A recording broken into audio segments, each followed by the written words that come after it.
I will say this is the most painful thing I've ever voluntarily done. I can't honestly think of anything more painful I've involuntarily done.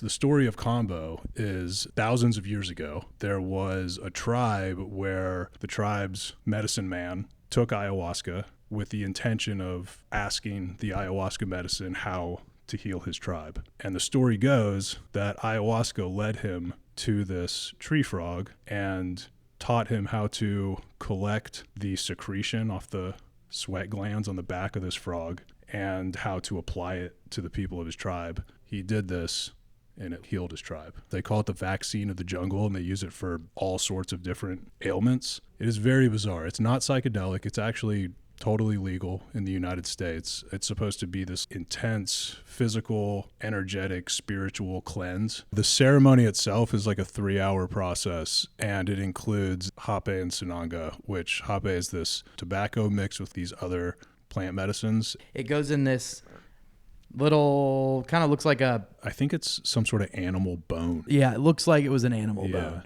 And so the end of it is packed, and then Jessica puts that end in your nose and then blow darts it into your sinus cavity. It's kind of like a nicotine buzz, but it's not quite the same. It's like almost impossible to not be in the present moment on whatever this like combination of herbs is. Yeah, and the idea for the ceremony is like you get to the ceremony, you're nervous, you're probably thinking about other stuff. You're not as present as you need to be before you ingest the frog poison.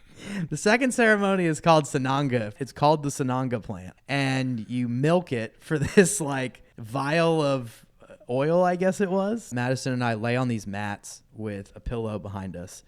And she says, close your eyes, put the drops in the eyes. I've heard that it's going to be painful, so I'm just like tensing my face, just like, don't let it in. Then she goes, open your eyes. And then I will say this is the most painful thing I've ever voluntarily done. I can't honestly think of anything more painful I've involuntarily done. It's like getting soap in your eyes times 1,000, and that's not an exaggeration. Yeah.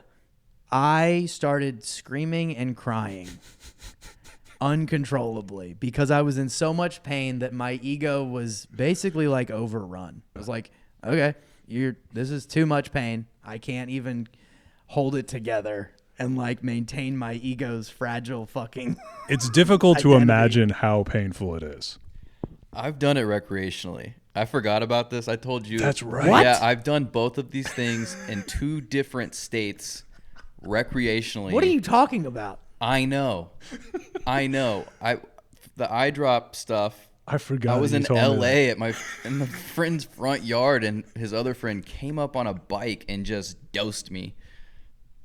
What are you talking about? I know. How is this just now coming out? I told I him forgot about that you it. told me that. That's, And then that is outrageous. I was just like in pain and just confused, but riding the dragon.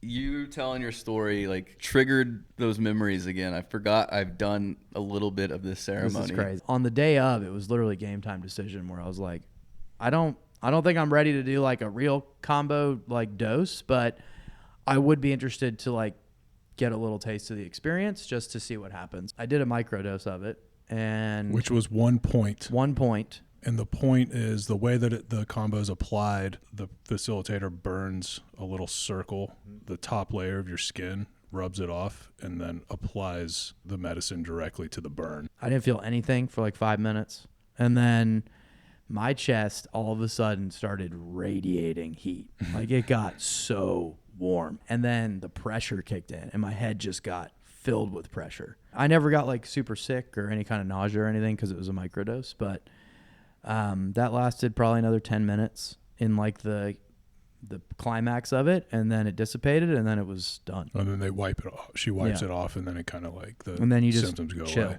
Yeah. So we can get to the aftermath of that after. I want you to talk basically, about your I did version. the full inoculation, so I did all of that 3 times this weekend. Plus, instead of 1 dot, you did what, 4 the Well, first the day? first day I did 4. I had to pee really bad, and I stood up and walked maybe 10 steps, and then I fainted. I only had the combo on the burn on the 4 points for like 10 minutes. she actually, before it was administered, she said that was like a possibility. She was like, she went over like everything that could possibly happen, and one of them was you could pass out. And she was like, and if that happens, that's like the way it's supposed to It's a form of, she said there's different forms of purge, and fainting is one of them. Yeah.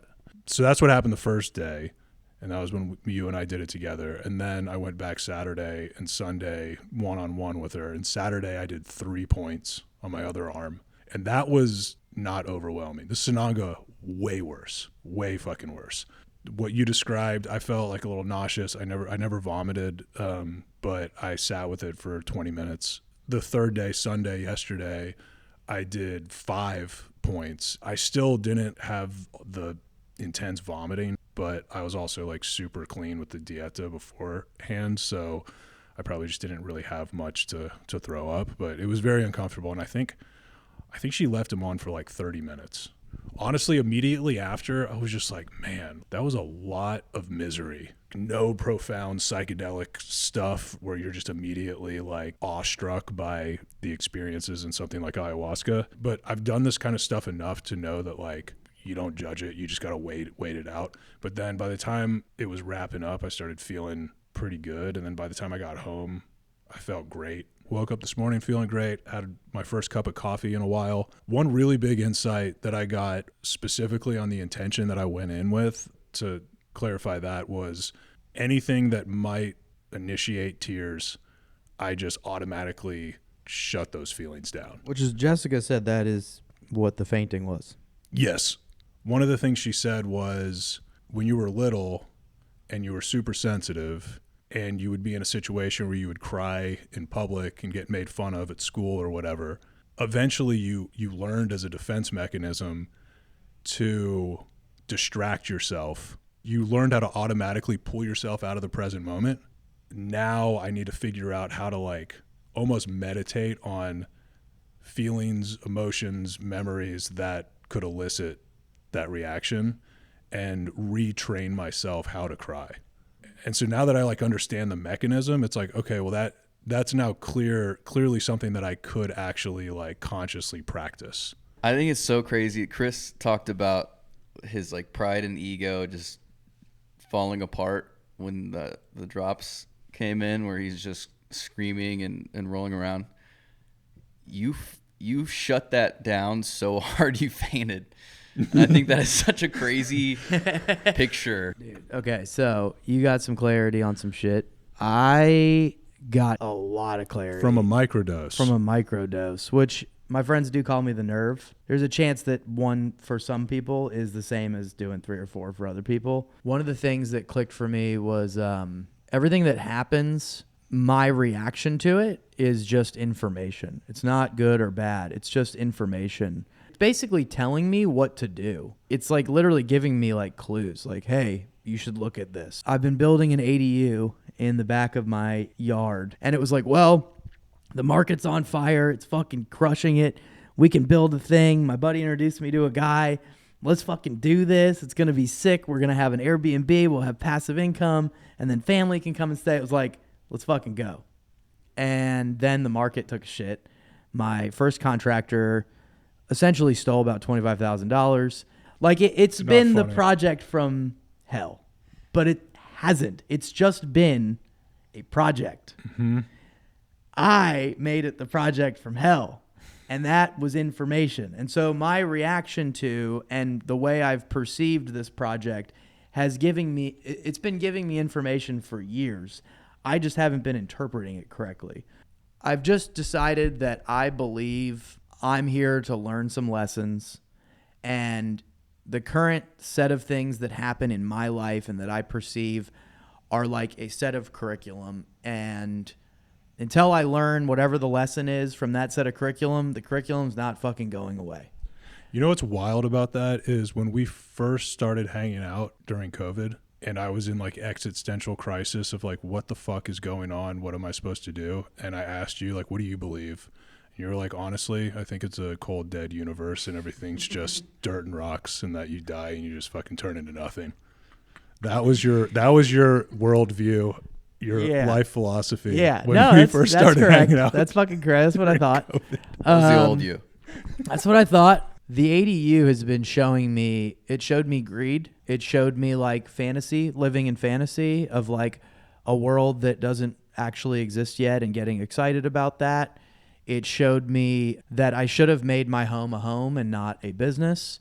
It showed me that like maybe I wasn't the best steward of the resources I was given for that property, but now it's just information to me. And so now I'm like, oh, it's just information. With that perspective, you can make better decisions for the right reasons. Exactly. Because it's like we're our own worst enemy because we react in the wrong way, which drives us to make the wrong decisions, which creates more chaos. If you can get to a place of neutrality about the current curriculum or set of events that you're experiencing, all of a sudden my perception on it changes, and then the thoughts that I have, because every feeling starts with a thought. All of my thoughts start to change. The actions that I end up taking change.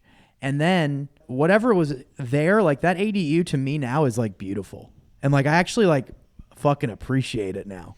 Like I've been looking at it and being like grateful for it. Man. Like, I'm almost tearing up on it. So this weekend I just fucking hung out in my yard landscaping and like pulling weeds and shit because I was just like so grateful for all the lessons that this fucking thing has given me. That is so tight. It was crazy. And I was on a microdose.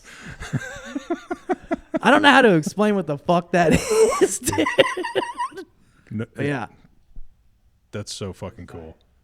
We just had this like perfect weekend where we didn't do anything.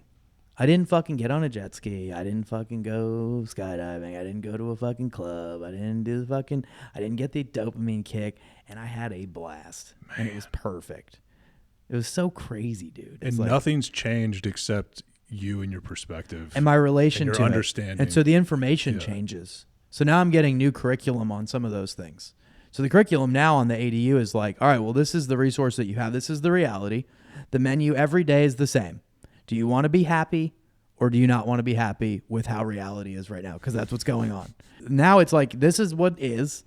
Let's make it fucking awesome and like try to learn the next set of lessons from it, which is like how to tend to it and take care of it and like be a good steward of it, which is what you didn't do previously. Being a good steward of whatever you're blessed with. Yeah.